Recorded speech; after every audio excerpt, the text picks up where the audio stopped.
Hi అండి, నేను మీ Shilpa Vinay. Welcome to Vincy kitchen. ఈరోజు మనం ఒక టేస్టీ బ్రేక్ఫాస్ట్ రెసిపీని చూద్దాము. మినపప్పు లేకుండా కేవలం బియ్యంతోనే ఎంతో సాఫ్ట్గా టేస్టీగా ఉండే చల్లట్లు ఇంకా చల్ల పొంగనాలు చూడండి, ఎంత సాఫ్ట్గా ఉన్నాయి కదా, దూదిలాగా మెత్తగా ఉంటాయండి.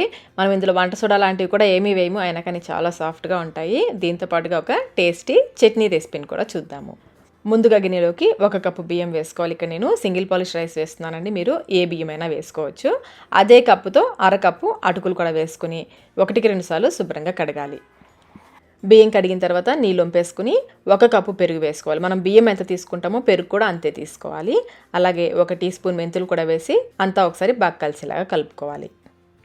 ఇక్కడ నేను లావటుకులు తీసుకున్నానండి. అరకప్పు వేసాం కదా లావటుకులు, అదే మీరు పల్చడి అటుకులు అంటే పేపర్ అటుకులు అంటారు కదా, అలాంటి పల్చడి అటుకులు వేస్తున్నట్లయితే 1 కప్పు వరకు వేసుకోవచ్చు.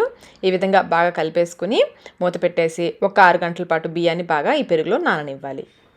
6 అవర్స్ తర్వాత చూడండి, బియ్యం బాగా పెరుగంతా పీల్చేసుకుని బాగా నానాయి కదా, కొంచెం గట్టిగా కూడా అయిపోయింది చూడండి. మొత్తం ఒకసారి బాగా కలిసేలాగా కలిపేసుకుని కొంచెం కొంచెం మిక్సీ జార్లో వేసుకుంటూ బాగా మెత్తగా గ్రైండ్ చేసుకోవాలి. ముందు నీళ్లు పోయకుండా గ్రైండ్ చేసుకోండి, తర్వాత కొంచెం కొంచెం వేసుకుంటూ వీలైనంత మెత్తగా పిండిని గ్రైండ్ చేసుకోవాలి. చూడండి, ఈ విధంగా మెత్తగా గ్రైండ్ చేసుకోవాలి.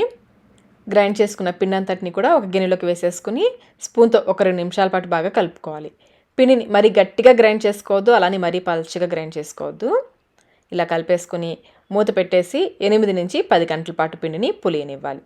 పిండి ఎంత బాగా పులిస్తే పుల్లట్లు అంత సాఫ్ట్గా రుచిగా వస్తాయి. నేను నైట్ గ్రైండ్ చేశానండి, మార్నింగ్ అంతా చూడండి పిండి చక్కగా పులిసింది. మీరు కావాల్సినంత పిండిని తీసుకుని మిగిలిన పిండి ఫ్రిడ్జ్లో పెట్టేసి నెక్స్ట్ డే కూడా వాడుకోవచ్చు. ఒకసారి అంతా బాగా కలిపేసుకుని పక్కన పెట్టేసుకోండి. చట్నీ కోసం మిక్సీ జార్లో అరకప్పు పుట్నాలు, తినేశనగపప్పు అంటారు కదా, అరకప్పు వేసుకోవాలి. అలాగే అరకప్పు పచ్చి కొబ్బరి ముక్కలు కూడా వేసుకోవాలి.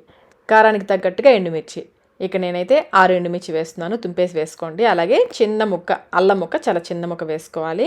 కొంచెం చింతపండు కడిగేసి వేసేసుకోండి.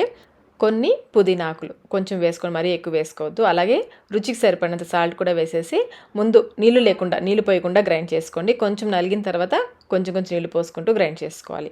ఇలా గ్రైండ్ చేసుకున్న చట్నీని గిన్నెలోకి తీసేసుకుని నేను కొన్ని నీళ్లు మిక్సీ జార్ తొలిపి పోస్తున్నాను. చట్నీ చిక్కగా కావాలనుకుంటే కొంచెం తక్కువ నీళ్ళు పోసుకోండి, పల్చగా కావాలంటే కొంచెం నీళ్ళు ఎక్కువ పోసుకోవచ్చు. బాగా కలిపేసుకుని కొంచెం ఆవాలు, జీలకర్ర, కరివేపాకు వేసి పోపు వేసుకుని ఆ పోపు ఇందులో వేసి కలిపేసుకోవడమే.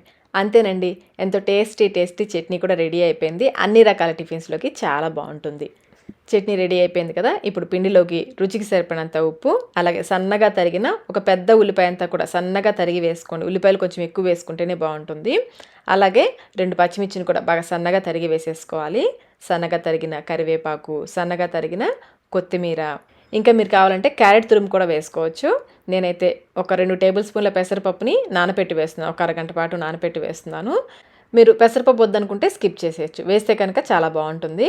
పెసరపప్పు ఇంకా మీకు త్వరగా నానాలనుకుంటే వేడి నీళ్ళు పోసేసి నానపెట్టండి, ఇంకా త్వరగా నానిపోతుంది. పిండి చూడండి, కన్సిస్టెన్సీ ఈ విధంగా ఉండాలి, కొంచెం పలుచగా ఉండాలి. ఇప్పుడు మనం ముందు పొంగనాలు వేసేసుకుందాము. స్టవ్ పైన పొంగనాలు ప్యాన్ పెట్టేసుకుని తగినంత నూనె వేసేసి ఈ గుంటల్లోకి నూనె అంతా కూడా స్ప్రెడ్ చేసుకోవాలి. నూనె బాగా కాగిన తర్వాత ముందు చుట్టూ వేసేసి చివర్లో మధ్యలోది వేసుకోవాలి. మూత పెట్టేసి మీడియం ఫ్లేమ్లో బాగా కాలనివ్వాలి. అంచులు కొంచెం బ్రౌన్ కలర్ వచ్చేంత వరకు కాలనిచ్చేసి నిదానంగా రెండో వైపుకు తిప్పుకోవాలి. ఫ్లేమ్ అయితే మీడియంలోనే ఉండాలండి, అప్పుడే మనకి లోపల వరకు కూడా చక్కగా ఉడుకుతుంది. ఈ విధంగా 2 వైపులా బాగా కాలిన తర్వాత తీసేసుకోవడమే. మనకి చూస్తేనే అర్థమవుతుంది కదా ఎంత సాఫ్ట్గా వచ్చాయో.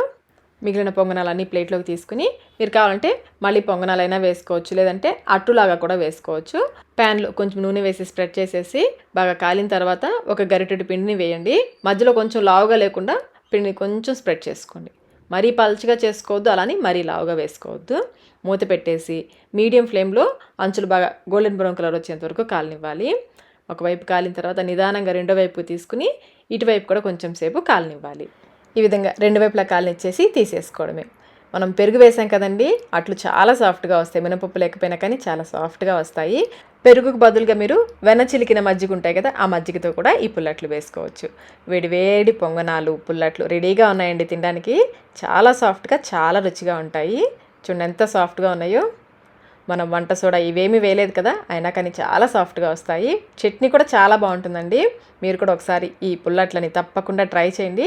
ట్రై చేసి మీకు టేస్ట్ ఎలా అనిపించిందో మాకు కామెంట్ రూపంలో తెలియచేయండి. వీడియో నచ్చినట్లయితే లైక్ చేయండి, మీ ఫ్రెండ్స్కి ఫ్యామిలీ మెంబర్స్కి షేర్ చేయండి. అలాగే మన ఛానల్ని ఫస్ట్ టైం చూస్తున్నట్లయితే సబ్స్క్రైబ్ కూడా చేసుకోండి. Thank you.